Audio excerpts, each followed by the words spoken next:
İstiliyi zəif olan evdəki radiatorlardan birinin içərisi yuyulur.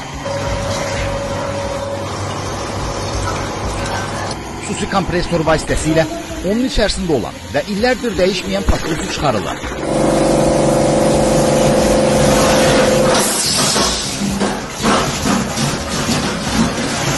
Havalar soyduğundan artıq bəzi ev sahibləri evlərinin kombi sistemini və radiatorlarını bu cür təmizlədirlər. Hazırda evdə ən az istilik verən radiatorun sisteminin təmizlənməsi prosesi həyata keçirilir.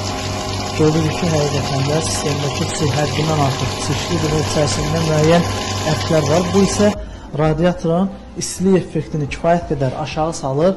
Bu tam təmizləndikdən sonra istilik tam şəkildə bərpa olunacaq.